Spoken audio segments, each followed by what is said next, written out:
Yo, what's good, y'all? What's good? Hey, I know there's a lot of talk right now. I know there's a lot of talk around like who's gonna win Kamala? Is it gonna be Donald Trump? Like what's going on? What's gonna happen? I know a lot of folks out there are experiencing a lot of anxiety around it as well too.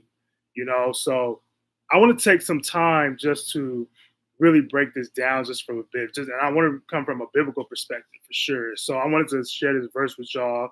It's Daniel chapter 2, verse says verse 21.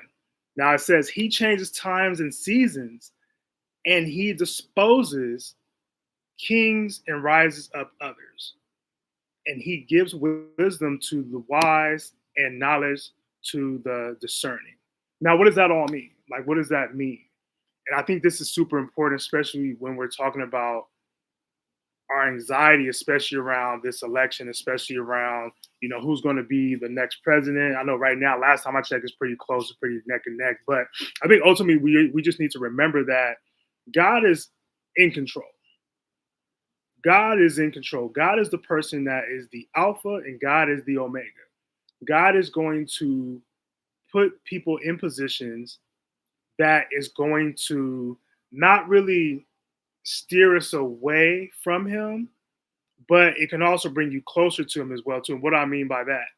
I had a thought earlier today that sometimes when things don't go our way, sometimes when things don't go our way, we tend to discredit God and we tend to step away from God. But I think in times more than ever, especially when we lean into uncertainty, that we have to really be mindful about how are we showing up? How are we showing up? And are we allowing the people being elected to be our gods? How are we showing up in these moments? And are we allowing God to work right now? Right now, I'm not I'm not gonna say I'm in the point right now of ignorance and saying like, hey, don't go vote and God's gonna take care of everything. Like absolutely, most definitely, you gotta go vote. You have to do all those things. I'm not saying or discrediting any of that. What I'm saying is that God disposes of kings and also rises up others. That means that in transitions of leadership, from a biblical standpoint, God is in control of all of it, you know. And there's been points too, if you guys read stories in the Bible where God has appointed folks kings and God has appointed people to rule areas, and they probably didn't do a good job, you know. They probably didn't have the faith that they should have had. Now, if you think about even the story of Moses, how Moses was able to lead the people to the promised land, but he didn't really get to the promised land himself. Not saying Moses was like the worst leader in the world, but he was appointed, but wasn't able to, fully commit and follow through. Right. So God appoints these folks in our lives, and God will provide us insight. Not insight, excuse me. God will provide us the leaders, but also we have to also remember that who's the person that's ultimately in control. Now, this verse in Daniel chapter 2, verse 21, now what it does remind us, like, no matter who is elected, God is in control, and God is the person that's going to be in power. It doesn't matter Democrat, it doesn't matter Republican, it doesn't matter who it is. God is ultimately in control. Now, it can be unsettling sometimes because when we don't know the future, we don't know who's going to be elected at this point in time. Like I said, it's pretty close, but we really don't know who's going to be elected for a fact right now. And there could be a lot of uncertainty around this, right? It could be like, okay, who's going to win? Who's going to, what's going to happen, right? But God has no surprise in the outcome. God gives us promises. There's 7,000 promises, which is found in the Holy Scripture, the Holy Bible. There are 7,000 promises that God gives us. I know, one thing about politics, if you guys experience politics, this is probably my fourth time voting. My first time I ever voted for a president was President Obama. But, sometimes you'll vote for somebody and they won't follow through with what they're going to say. you know that's politics, right? Sometimes you say just enough to get the votes, and then when it comes down to it, like, the presidents don't really have all the control. It's usually the Senate and the Congress and all those other folks that really have the control about what goes on the political standpoint. But understanding that God doesn't have any surprise of any of these outcomes. Like God allows us to know where He stands and how we can benefit from His grace. God gives us direction. God gives us guidance. Now, with politicians, it's hard to really trust, right? It's hard to really tap in to really say, like, hey, like I trust this politician or this politician is best for me.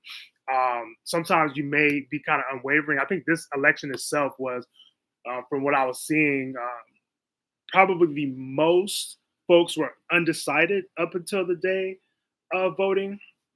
So, like I said, it can go either way, right? But let me ask you this, right? And this is more of a question I want to touch on right now. Is whoever is elected, whoever it is that going to make God less of a God? You know, is God going to be less than? I should say a God, but is God going to be less than God if Trump is elected? Is God going to be less of God if Kamala is elected? God is still going to be consistent in what He has promised for us, despite whoever is in office. Now, I know sometimes that may be hard to believe. That may be hard to believe, but God is a consistent God. You know, sometimes what we do is we insert our own way into God's way. And so that's where the main confusion comes from, because when you insert your way into God's way, then there does become a lot of confusion. There most definitely does become a lot of confusion. Now, some of y'all may say, you know, oh, well, if Trump doesn't get elected, God doesn't exist because God didn't answer my prayer. Or if Kamala gets elected, you know, God doesn't exist because God didn't answer my prayer. You know, what's already done is done. What's already done is done. And whatever God has in store for us is already in store for us. Seasons. There's a time and a season for things.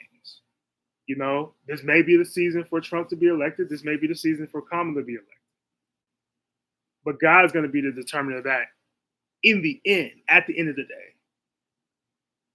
But kings, rulers fall and rulers rise. That's part of the game, right? That's part of the political. That's why, you know, especially in the United States, specifically more in the United States, I know more folks, you know, in other countries, it's more like heir and like, you know, you can be a queen up until you die.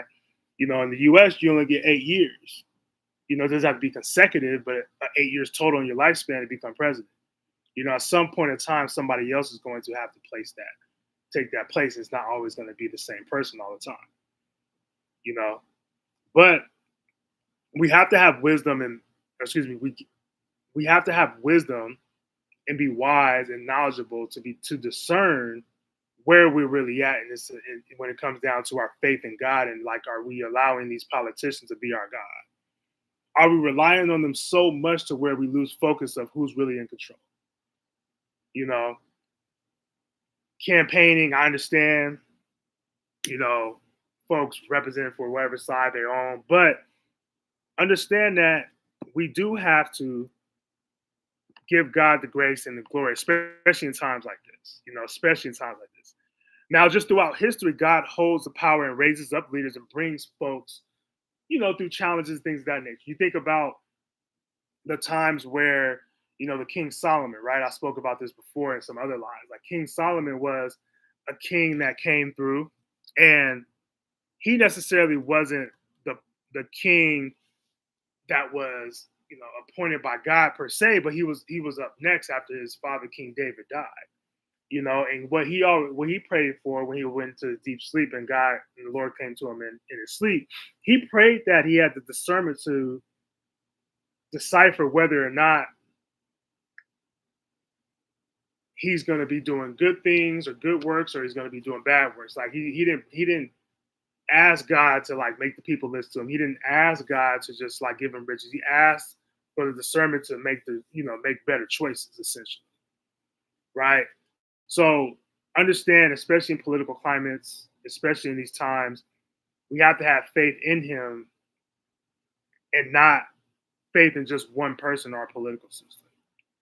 Now, God again has appointed great leaders. God has appointed great folks in our past. God has He's provided us with leaders like, some great and some poor.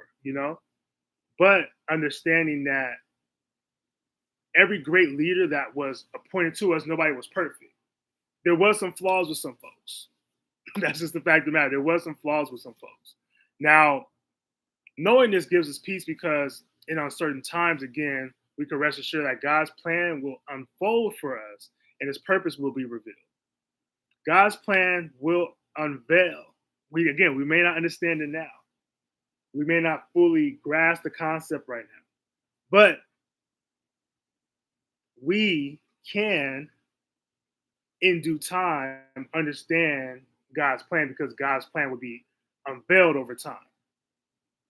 Now, we most definitely want to, as I wrap this up, I want to encourage you guys to spend a few minutes reflecting on God's faithfulness in the past times, and of uncertainty, because this is a time of uncertainty. We don't really know what's going to happen, right?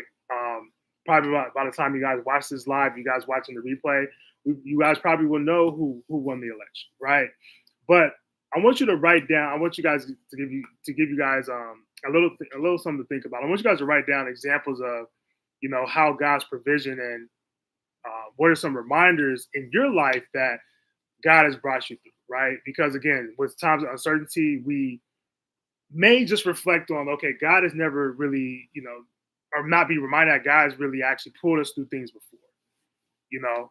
How is God's plan going to benefit you? I want you guys to really take some time to think about that. Reflect on his faithfulness and what are some other times that he's brought you through uncertainty? What are other times that he's brought you through and, everything worked out just fine? Again, God's not going to be less of God, whoever is elected in office. That's just the fact of the matter. That's just how it's going to be. Well, I appreciate y'all for tapping in. Make sure you guys like, share, subscribe. Let me know what y'all think in the comments as well, too. I want to bring this perspective from you guys. Again, me being a therapist and a man of God, don't overwhelm yourself. Don't feel, nerve wracking and things of that nature. Like everything's going to be okay. Everything's going to be okay no matter who is in office. Because God is a mighty God. All right, I'll tap in with y'all later. Peace.